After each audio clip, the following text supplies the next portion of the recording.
कुलधारा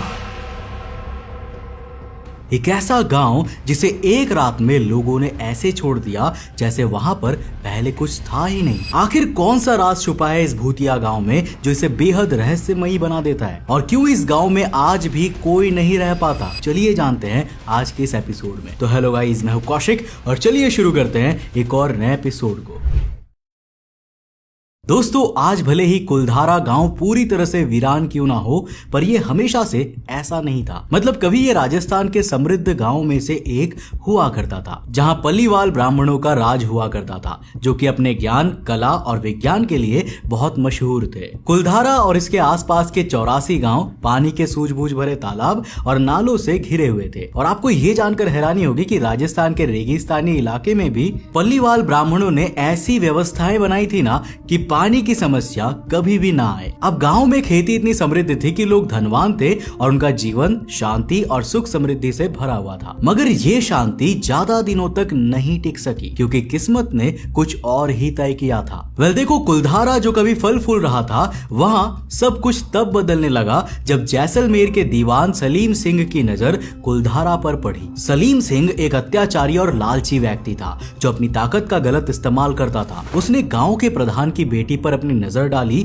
और उसके साथ जबरदस्ती शादी करने की धमकी दी। दीवान की इस इच्छा ने गांव वालों को एक कठोर फैसला लेने पर मजबूर कर दिया, क्योंकि वहां रहने वाले जो पल्लीवाल ब्राह्मण थे ना, उनको उनके स्वाभिमान के लिए जाना जाता था। मतलब उनके लिए इज्जत और सम्मान सबसे पहली चीज थी। ऐसे में सलीम सिंह की धमकियों ने उन्हें एक ऐसे दो राहे पर खड़ा कर दिया जहां पर हर रास्ता कठिन लग रहा था। अब एक तरफ थी उनकी बेटी की इज्जत और दूसरी तरफ थी दीवान का अत्याचार, जिससे निपटने के लिए कुलधारा गांव के लोगों ने एक ऐसा फैसला किया जिसके बारे में जानकर आज भी लोगों को आश्चर्यचकित हो जाता है। दरअसल पल्लीवाल ब्राह्मणों ने एक रात में अपना सारा सामान, घर और खेती बाड़ी छोड़ दिया। एक ही रात में कुलधारा और उसके आसपास के सभी गांव खाली हो गए, जैसे कभी यहाँ पर लोग बसते ही नहीं थे।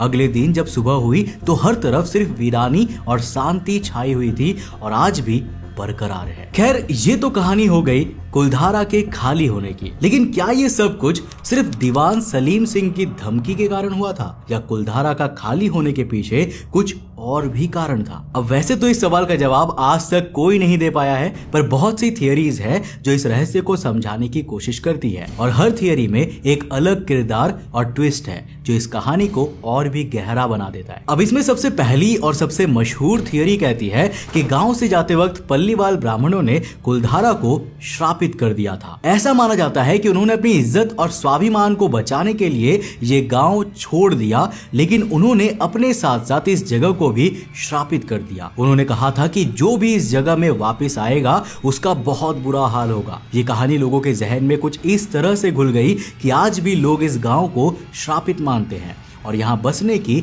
हिम्मत तक नहीं करते। आसपास के लोगों की माने तो यहाँ आज भी अजीबोगरीब घटनाएं होती है, अजीब आवाजें आती है और कई लोगों ने यहाँ भूतिया साएं भी देखे हैं। कई यात्री ये कह चुके हैं कि रात के अंधेरे में यहाँ कुछ रहस्यमयी घटनाएं होती है जो किसी की भी समझ से परे है। लेकिन ये किस हद तक सच है? क्या वाकई में पल्लीवाल ब्राह्मणों के श्राप सच में अब तक चालू है? लोगों की कहानियों के अनुसार जो भी इस गाँव में रहने की कोशिश करता है ना, उसका जीवन बर्बाद हो जाता है। अब जहां एक तरफ कुलधारा के वीरानेपन के पीछे की वजह एक श्राप को माना जाता है, तो वहीं दूसरी तरफ कुछ विद्वान लोग मानते हैं कि कुलधारा का खाली होना किसी प्राकृतिक आपदा का नतीजा था। उनका कहना है कि राजस्थान के ये इलाके भूकंप प्रभावित होते हैं और कुलधारा भी एक भयानक भूकंप का शिकार हुआ होगा। जानकारों के अनुसार एक ऐसे भूकंप के कारण पानी के सारे तालाब खत्म हो गए होंगे और गांव के लोगों के पास गांव को छोड़ने के अलावा और कोई भी रास्ता नहीं बचा होगा, क्योंकि जब पानी ही नहीं बचा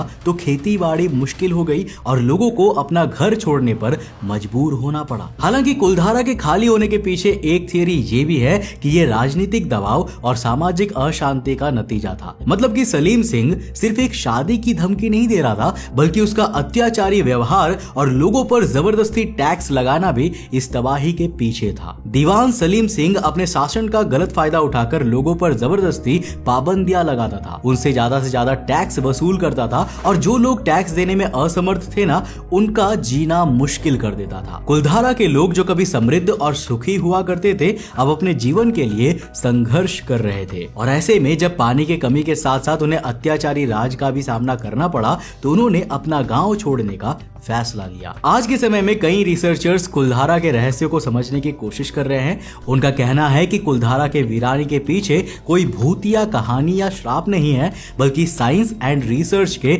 आधुनिक तत्वों का हाथ है। कई वैज्ञानिक ये भी मानते हैं कि ये पूरी कहानी एक कलाकारी थी जो लोगों को इस गांव से भगाने के लिए बनाई गई थी, क्योंकि कुलधारा के गांव में कई पुराने मकान और भवनों की संरचना आज भी वैसे की ही वैसी बनी हुई है। अब वैज्ञानिक ये मान रहे हैं कि कुलधारा के प्राचीन पानी के स्रोत और वाटर हार्वेस्टिंग पर भी विशेष अध्ययन किया जाना चाहिए, क्योंकि हो सकता है कि इससे पानी के सूख जाने की वजह पता चल जाए और यही प्राकृतिक आपदा इस पूरी कहानी की सच्चाई हो। अब यूं तो कुलधारा में बहुत से रहस्य छुपे हुए हैं, पर जो बात सुनकर हर कोई हैरान हो जाता है ना, वो है इससे जुड़ी भूतिया कहानियां। देखो, कई लोग जो यहाँ रात के समय में गए हैं, उन्होंने बताया है कि उन्होंने यहाँ बेहद अजीब सी घटनाएं होती हुई देखी है। रात के अंधेरे में यहाँ से अजीब आवाजें आती है और लोगों को लगता है कि कोई उनका पीछा कर रहा है। ऐसे कई लोग हैं जो कहते हैं कि उन्होंने यहाँ कुछ ऐसे साए देखे हैं जो हमेशा यहाँ के वीरान सड़कों पर चलते रहते हैं। अब दोस्तों, रात के समय में जब ये जगह एकदम सन्नाटे में डूब जाती है ना,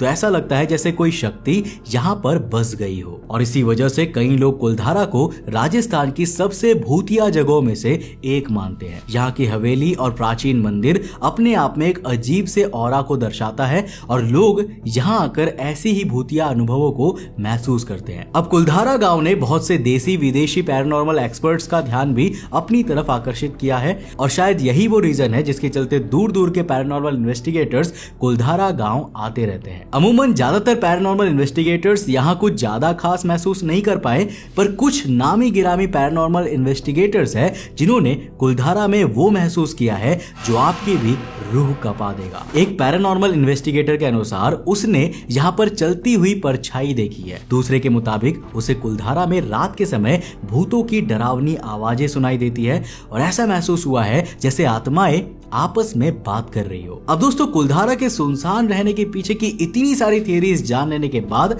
आखिरी थियरी की बात कर लेते हैं, जिसके अनुसार कुलधारा में ना तो भूत है, ना ही ये रातों रात खाली हुआ है और ना ही इस पर कोई श्राप लगा है। देखो, ये आखिरी थियरी कहती है कि यहाँ के आसपास के इलाके में रहने वाले लोगों ने जानबूझकर इस तरह की कहानियां गढ़ी है ताकि वो ज्यादा से ज्यादा टूरिस्ट को कुलधारा की तरफ आकर्षित करवा सके और पैसे कमा सके। खैर, अगर ये स्टोरीज टूरिस्ट के अट्रैक्शन के लिए गढ़ी गई होती तो कुलधारा में जाना लोगों के लिए हर समय अलाउड होता, राइट? जबकि सच तो ये है कि यहाँ लोग सिर्फ सुबह 8 बजे से लेकर शाम के 6 बजे के बीच ही जा सकते हैं और जैसे ही सूरज डूबता है तब इस गांव को खाली कर दिया जाता है, जो कि किसी न किसी बड़ी वजह की तरफ इशारा करता है। वरना रात के समय में यहाँ टूरिस्ट को भेजने में प्रशासन को क्या ही दिक्कत होगी। वैसे ऐसा नहीं है कि खालीपन और वीराना ही कुलधारा की विरासत है, क्योंकि यहाँ की असली विरासत यहाँ के मंदिरों को माना जाता है। यहाँ के मंदिर जो एक समय पर भक्ति और श्रद्धा के स्थल थे, अब किसी वीरान जैसे हो गए हैं। शिव जी का मंदिर यहाँ के धार्मिकता का प्रतीक है